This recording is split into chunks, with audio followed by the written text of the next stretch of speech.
در تاریخ اسلام هست زنی که نامش در اسلام مونده باشد مثل نامهای بزرگ امامهای بزرگ.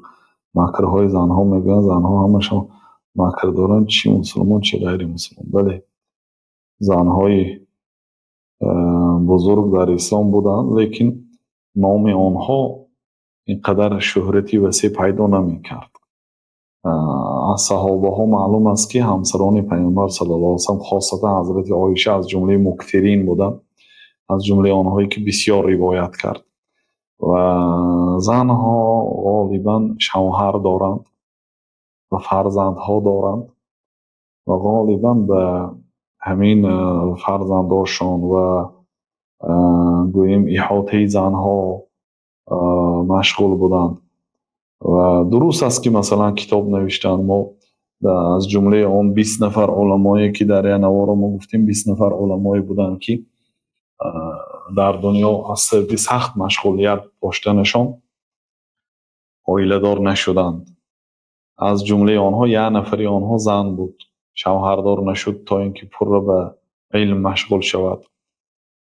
لیکن مانند شهرتشان مانند امام بخاری باشد و امام شافعی باشد و مثلا امام بخاری و امام ابو حنیفه باشد، نه، به این درجه نیست، غیر حضرت عایشه و همسران پیامبر صلی الله علیه و سلم. لیکن من امروز بسیار رساله های دکتراها هست، زنهایی که به درجه ماجستر و بعد اینکه دانشگاه اسلامی خواندن ماجستر شدن، رساله نویساندن، دکتر شدن، دکتر شدن، رساله نویساندن، رساله های آنها هست. پیشتر هم بودن، لیکن شهرتشان به درجه شهرتی مردها نیست. بله، لیکن بودن، هستن، هست. مثلا عالم ها مشیخه دارند، مثلا در همین جلد کتاب نام استادانشون نوشتگی هستند و در بالای همه استاداشون ترجمه حال نوشتند. ما هم انشاءالله اینو شروع کردیم و در بین استادا بعد میبینید که یک نفر دو نفر استادای زن هم داشتیم. مثلا یکی از استادان ما تا سنی تقریبا 11 سالگی فقط در زنها درس گرفته هستند. مادر کلانشان، مادرشان، عمهشان، همین خیلها، یعنی نزدیکانشان. حتی میگم که ما در نزدی مادر کلان ما علم مصطلح میخوندیم. بعد مادر کلان بابی الاخوه و الاخوات با اومد. الاخوه و الاخوات یعنی صحابه هایی که برادر و خواهر بودن و از یک عائله آدمی بسیار مسلمان شدگی. در بین صحابه ها یک عائله بود است که 7 فرزندهاش صحابه بود است، مسلمان شدگی. این خیلی کم است. مثلا حضرت عمر اسلام آوردن ولی برادراشون کافر بود. بعد حضرت عمر اجازه پرسیدن که هدیه دی هم ممکن است برای برادری کافر هم، یا بیمار شد قیادت رفتن هم ممکن است. پیامبر صلی الله علیه و اجازه دادن. امام بخاری باب درباره عیادت کافر، یعنی آدمی کافر بیمار شد خبرگیری رفتن ممکن است یا نه، گفته باب گذاشتن. بعد در زیرش حدیث آوردن که دلالت به اجازت بودن عیادت کافر میکنن. پیامبر صلی الله علیه و امکشون در وقت بیماری مرگش به عیادت رفتن و حضرت عمر تحفه دادن. میخواد حدیثا میبیارم. خلاصه یعنی همه صحابه ها این خیلی نبود که مسلمان باشد و خود عمکای پیغمبر گرفت. عباس مسلمان شد، حمزه مسلمان شد، ولی ابو طالب و ابو لهب مسلمان نشد. یعنی 2 برادرش مسلمان نشد، 2 برادرش مسلمان شد. لیکن 7 کس در یک عائله این یک دانه بود است، با هم پدرش و مادرش هم مسلمان شده. مثلا حضرت ابوبکر مسلمان شدن، پدرشون هم مسلمان شد، ولی حضرت عمر مسلمان شدن، پدرشون کافر موند. بنابراین این خیل عائله یکتا بود. وقتی که نامهای همون 7 نفره گفته گذاشتین، اگر نام 7 نفره هم خیل گفته گذاریم در لکسیه، فلانی و فلانی و فلانی و فلانی 7 کار خواهر و برادر بودن گوییم، از خاطر میبراید. وقتی که مادر کلان ما درس مصطلح میداد، درس مصطلح علمی کلان است، علمی آلت است. بعد گفتیم که آچه به لهجه مردمی خوجند آچه میشد. مردمی جنوب بی بی میگن یا ماما میگن. بی بی همین 7 نفره با ما شیر کنید، یعنی به نظم در آره تا اینکه ما همین حفظ کنیم. میگن فنظمت علی البدیهتی، میگن در حال بداهتن شیر بگردان. بداهتن یعنی شته قلمه گرفته فکر کرده قافیه بندی کنم، چخیل کنم، کدام کلمه را مونم، فهرست کوام، لغت کوام. نه، فنظمت علی البدیهه، بداهتن همیشه گفت. حذيفة نعيم النعمان ومعقل ضرارهم سنان كذا سويد 7 قد هاجروا لله ثم جاهدوا وصبروا أبوهم مقرن يا لهم من 7 قد أنجبت أمهم. 3 بیت شعر همین 7 نفر برادرای جایگیر کردیان. حذیفة، یکی از برادراش نامش حذیفه. حذیفه نعیمین، نعیم یکتش، نعمان و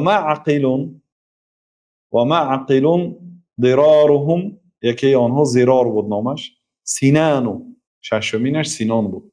و معقل ضرارهم سینان کذا سوید.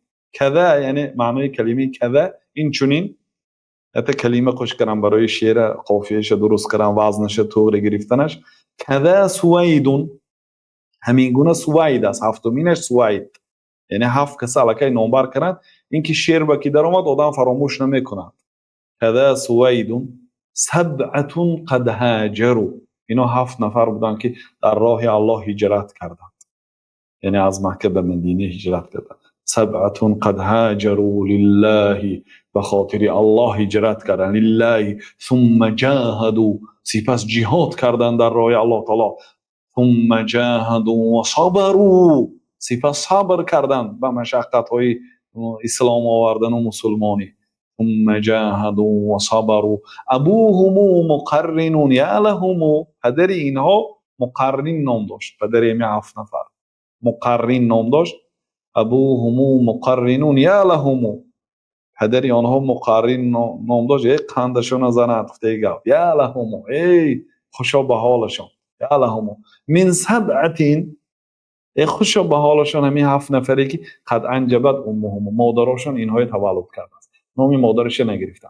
اسلوب شعر عرب ها هم خیلی که نام مادرش نمیگیرن، نام زن نمیگیرن، یعنی همچون رشک، همچون به کنایه گپ بزنن. بنابراین الله تعالی مریم نامش گرفت در قرآن. یگانه زنی که ذکر شده 33 مراتب در 30 آیه این مریم است. یگان زن نامش نیست در قرآن.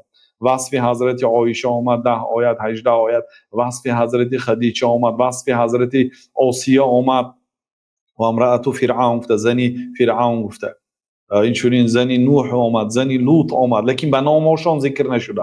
همچون همسری لوط، همسری ابو لهب، زنها ذکر شدن در قرآن لیکن نه به نامشان.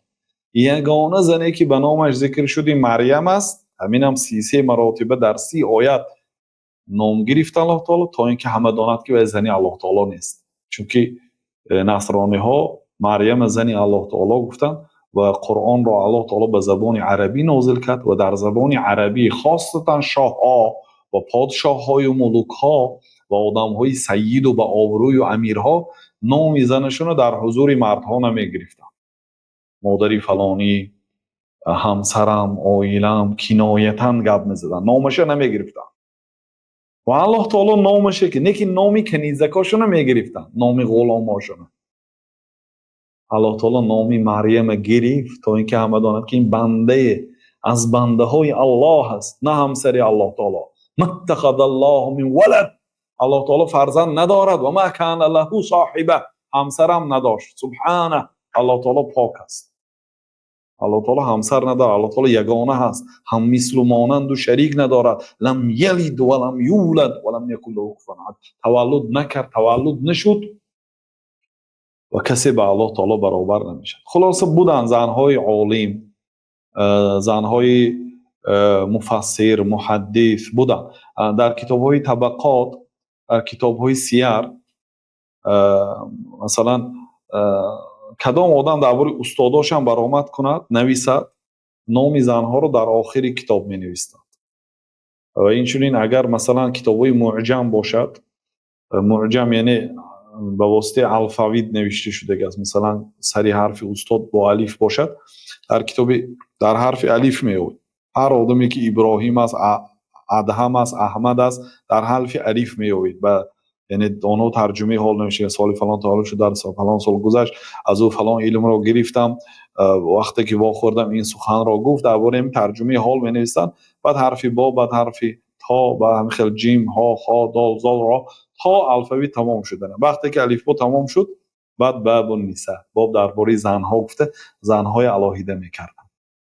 بنابراین بعضی علما گفتن که در شریعت زنها رو هم تا در مسجد هم صفاشون جدا است، اول مردها، بعد کودکا، بعد زنها. حاضر به دیوال جدا کردن. در زمانهای قدیم، در زمان پیامبر هم زنها در آخرین صف میخوندن. صفی زنها الهیده بود، یعنی آمیخته نمی ایستادن.